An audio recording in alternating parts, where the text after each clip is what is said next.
Singapore में Marina Bay Sands की construction के दौरान इंजीनियर्स को एक ऐसा चैलेंज फेस करना पड़ा जो उनके वहमो गुमान में भी नहीं था।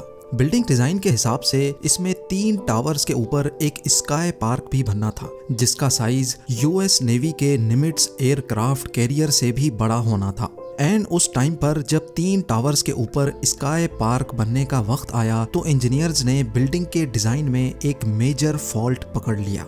फॉल्ट ये था कि तूफान की सूरत में तीनों टावर्स के टॉप वाले हिस्से 200 मिलीमीटर तक झूल सकते हैं, और इस कंडीशन में अगर इसके ऊपर लाखों टन वजनी स्काई पार्क बनाया गया तो इसमें मौजूद 15 लाख लीटर पानी से भरे स्विमिंग पूल में किसी भी वक्त क्रैक पड़ सकते हैं, और इसके नतीजे में जो तबाही होगी उसको इमेजिन करना भी काफी मुश्किल है। एक तरफ इस प्रोजेक्ट पर सालों की मेहनत और लाखों डॉलर लग चुके थे, तो दूसरी तरफ स्काई पार्क के आइडिया को स्किप करना भी पूरे स्ट्रक्चर की ब्यूटी को दांव पे लगाने जैसा था।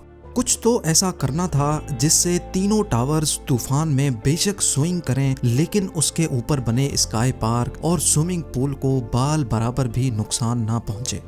मरीना बे सैंड्स की कंस्ट्रक्शन के दौरान ये खड़ा होने वाला ऐसा मसला था जो पूरी कंस्ट्रक्शन और आर्किटेक्चर टीम को महंगा पड़ रहा था। लेकिन फिर हुआ एक चमत्कार। जेम टीवी की वीडियोस में एक बार फिर से खुशामदीद। नाजरीन, सिंगापुर एक ऐसी कंट्री है जिसमें सिर्फ एक ही सिटी है और वो है सिंगापुर। क्योंकि ये पूरी कंट्री ही इतनी छोटी है कि इसका एरिया इंडिया के शहर मुंबई से थोड़ा बड़ा, जबकि पाकिस्तानी कैपिटल इस्लामाबाद से भी छोटा है।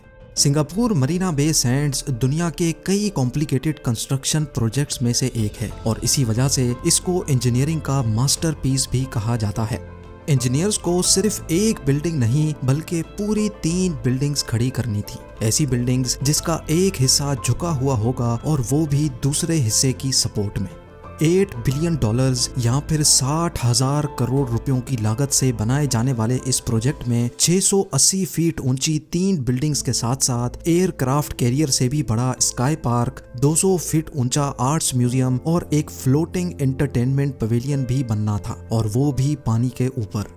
जितनी कीमत में मरीना बे सैंड्स बनाया गया था उसमें 5 बुर्ज खलीफा जैसी बिल्डिंग्स भी तैयार हो सकती थीं। और अगर मेहनत की बात की जाए तो इस शाहकार को बनाने में हैरत अंगेज तौर पे 16,500 वर्कर्स एक साथ काम करते थे।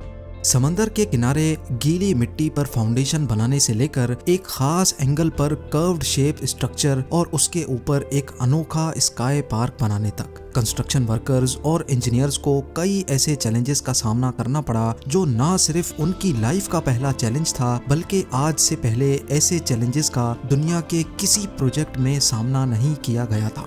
आइए एक एक करके इन तमाम चैलेंजेस और उनके सॉल्यूशंस पर नजर डालते हैं। Challenge number 1, Marina Bay Sands को बनाने के पीछे अमेरिकन बिजनेस टाइकून और लॉस वेगस सैंड्स कॉरपोरेशन के मालिक शेल्डन एडल्सन थे, जिनका शुमार फोर्ब्स मैगजीन की रिचेस्ट लिस्ट में भी होता रहा है। एडल्सन यहाँ एक ऐसा प्रोजेक्ट बनाना चाहते थे जो सिंगापुर की पहचान बन जाए। अब जाहिर है इस किस्म का प्रोजेक्ट बनाने के लिए उसका डिजाइन भी काफी तगड़ा होना चाहिए। इस काम के लिए मोशी सेफ्डी जैसे आर्किटेक्ट से बेहतर कोई और ऑप्शन नहीं था, जिनके कर्व्ड डिजाइन्स होते तो कमाल के हैं पर साथ साथ मुश्किल भी बहुत होते हैं। कई महीनों की मेहनत के बाद सेफ्टी ने तो अपना डिजाइन पेश कर दिया, लेकिन इस डिजाइन ने कंस्ट्रक्शन टीम के लिए एक बड़ा चैलेंज खड़ा कर दिया। कंस्ट्रक्शन टीम के हिसाब से इस प्रोजेक्ट को बनाने में कम से कम 7 साल लगेंगे, लेकिन शेल्डन एडल्सन इस प्रोजेक्ट को सिर्फ और सिर्फ 3 साल के अंदर बनवाना चाहते थे।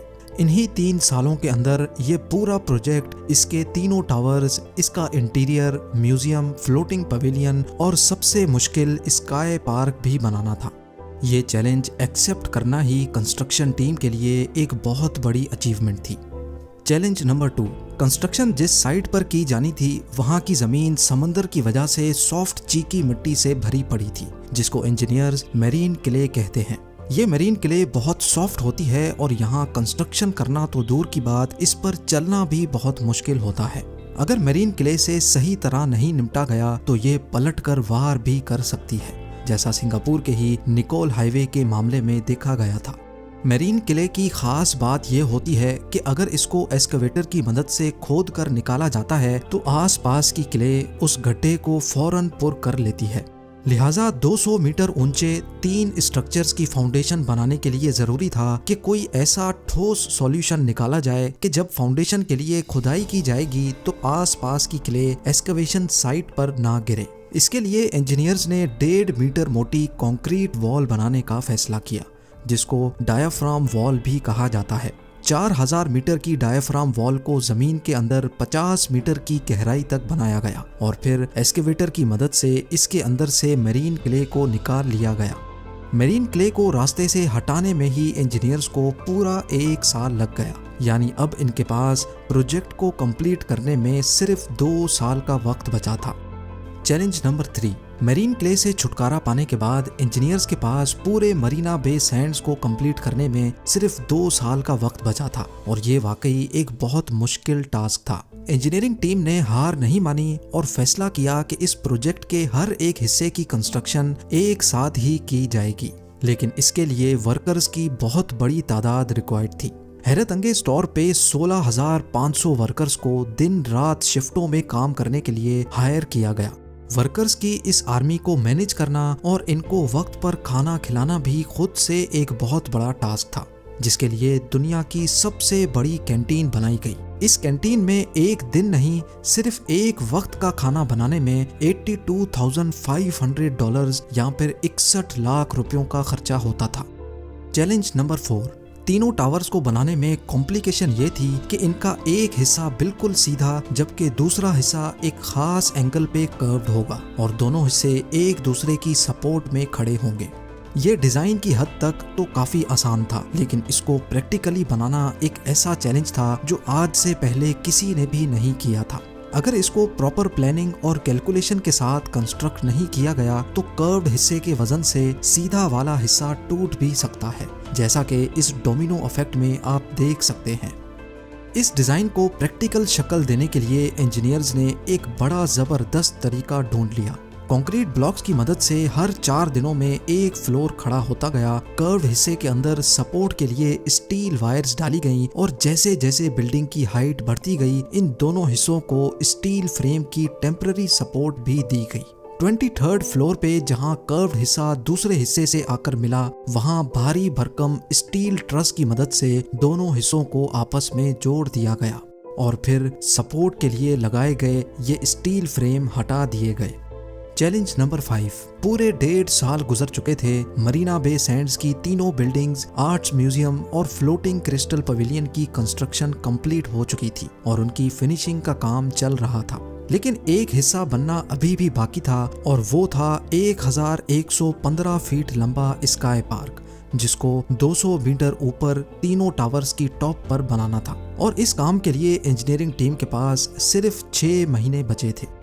दुनिया भर में लग्जरी होटल्स और रिजॉर्ट्स में बाकी तमाम फैसिलिटीज होने के साथ साथ काफी ओपन स्पेस भी होती है, जिसमें कम से कम गार्डन्स और पूल्स बनाए जाते हैं। लेकिन मरीना बे सैंड्स क्योंकि एक काफी तंग जगह पर बनाया जा रहा था, इसी वजह से यहाँ कोई ओपन स्पेस नहीं थी। यही वजह थी कि डिजाइन बनाते वक्त ये फैसला किया गया था कि इन तीनों टावर्स के ऊपर एक बहुत बड़ा स्काई पार्क भी बनाया जाएगा, जिसमें 150 मीटर लंबा infinity pool, gardens, open air restaurants, yoga centre और सिंगापुर के 360 व्यूज देखने के लिए एक शानदार ऑब्जर्वेशन डेक भी बनाई जाएगी। लेकिन ऐन उस टाइम पर जब स्काई पार्क बनने का वक्त आया तो इंजीनियर्स ने एक मेजर फॉल्ट पकड़ लिया, जिसकी वजह से स्काई पार्क की कंस्ट्रक्शन डिले हो गई। क्योंकि तीनों टावर्स एक दूसरे से इंडिपेंडेंट बनाए गए थे, यानी इन तीनों का आपस में कोई कनेक्शन नहीं था। इसी वजह से इंजीनियर्स का ख्याल था कि तेज हवाओं के दौरान ये तीनों अलग अलग डायरेक्शन में स्विंग कर सकते हैं और अगर इस कंडीशन में इनके ऊपर स्काई पार्क बनाया गया तो ये बहुत बड़ी तबाही को दावत देने जैसा होगा। इंजीनियर्स का ये जो ख्याल था, इसको प्रूव करने के लिए प्रोजेक्ट के मॉडल को विंड टनल टेस्ट से गुजारना बहुत ज़रूरी था। CPP विंड इंजीनियरिंग कंपनी की मदद से मॉडल के अंदर वीक पॉइंट्स पर प्रेशर सेंसर्स लगाए गए और इसको आर्टिफिशियल टाइफून से गुजारा गया।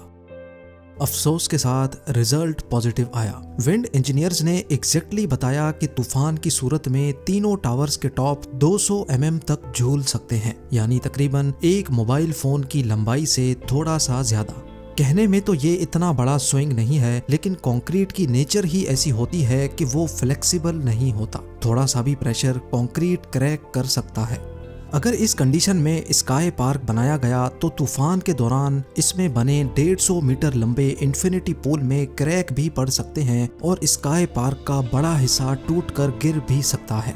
ये खबर मिलते ही पूरी कंस्ट्रक्शन और आर्किटेक्चर टीम को गहरा सदमा लग गया। एक तरफ 16,500 वर्कर्स की 1.5 साल की मेहनत लग चुकी थी तो दूसरी तरफ करोड़ों डॉलर्स बहाए जा चुके थे। पिछले 1.5 सालों से वर्कर्स, स्टाफ और इंजीनियर्स की तीनों टावर्स के साथ एक इमोशनल अटैचमेंट हो चुकी थी। लिहाजा बिल्डिंग को तोड़कर दोबारा बनाना तो किसी भी सूरत पॉसिबल नहीं था। इंजीनियर्स को हर सूरत कोई ऐसा सॉल्यूशन तलाश करना था जिससे टावर्स अगर स्विंग भी हों तो स्काई पार्क को कोई खतरा ना हो। कई महीनों की मेहनत के बाद आखिरकार एक सॉल्यूशन प्लान किया गया। ब्रिज इंजीनियरिंग टेक्नोलॉजी को इस्तेमाल करके मूवमेंट जॉइंट्स इंट्रोड्यूस करने का फैसला किया गया, जिसमें पूरा स्काई पार्क तीनों टावर्स के ऊपर एक स्टील ब्रिज के ऊपर बनाया जाएगा। इस स्टील ब्रिज में खास किस्म के मूवमेंट जॉइंट्स रखे जाएंगे जो 250 mm की मूवमेंट बर्दाश्त करने की काबिलियत रखेंगे।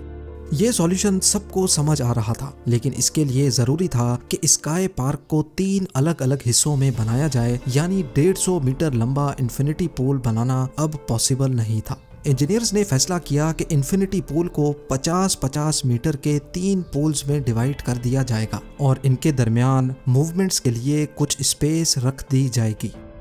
चैलेंज नंबर 6, स्काई पार्क के स्टील ब्रिज की कंस्ट्रक्शन में टोटल 1400 टन वजनी स्टील इस्तेमाल होना था, यानी दुनिया के सबसे बड़े कार्गो प्लेन एंटोनोव 225 मिरिया जैसे 2 जहाजों जितना वजन। इतना ज्यादा वजन 200 मीटर की ऊंचाई तक पहुंचाना इम्पॉसिबल था। लिहाजा स्काई पार्क की कंस्ट्रक्शन को 14 सेगमेंट्स में डिवाइड करके ऊपर जाकर उनको असेंबल करने का फैसला किया गया। 14 स्टील के बड़े बड़े स्ट्रक्चर्स को टावर के टॉप पर लेकर जाने के लिए स्विस फ्रेंच कंपनी VSL की मदद से दुनिया की सबसे बड़ी लिफ्ट लगाई गई, जो 16 घंटों में सिर्फ एक हिस्से को ऊपर तक पहुंचा सकेगी। लिफ्टिंग का प्रोसेस अभी स्टार्ट ही किया था कि समंदरी तूफान का खतरा मंडलाने लगा। तूफान की सूरत में लिफ्ट से लटका 100 टन का ये स्टील स्ट्रक्चर स्विंग करके टावर को भी नुकसान पहुंचा सकता है और बदकिस्मती से गिर भी सकता है। सुबह को स्टार्ट होने वाला लिफ्टिंग प्रोसेस पहले कई घंटों तक तूफान की वजह से बीच में सस्पेंड रहा और फिर आखिरकार आधी रात को फ्रेम का पहला हिस्सा टॉप तक पहुंचने में कामयाब हो गया। इसी तरीके से एक एक करके पूरे 1400 टन का स्टील स्ट्रक्चर लिफ्ट किया गया और उसको असेंबल करके स्काई पार्क कंप्लीट कर लिया गया। जहां मरीना बे सैंड्स की कंस्ट्रक्शन 2009 में कंप्लीट होनी थी, स्काई पार्क की वजह से 1 साल डिले के बाद 2010 में कंप्लीट हुई। आज मरीना बे सैंड्स रोजाना लाखों विजिटर्स को होस्ट करता है, लेकिन हिस्ट्री में ये बात हमेशा याद रखी जाएगी कि इस इंजीनियरिंग मास्टरपीस के पीछे 16,500 वर्कर्स की खून पसीने की मेहनत शामिल है। उम्मीद है ज़ेम टीवी की ये वीडियो भी आप लोग भरपूर लाइक और शेयर करेंगे। आप लोगों के प्यार भरे कमेंट्स का बेहद शुक्रिया। मिलते हैं अगली शानदार वीडियो में।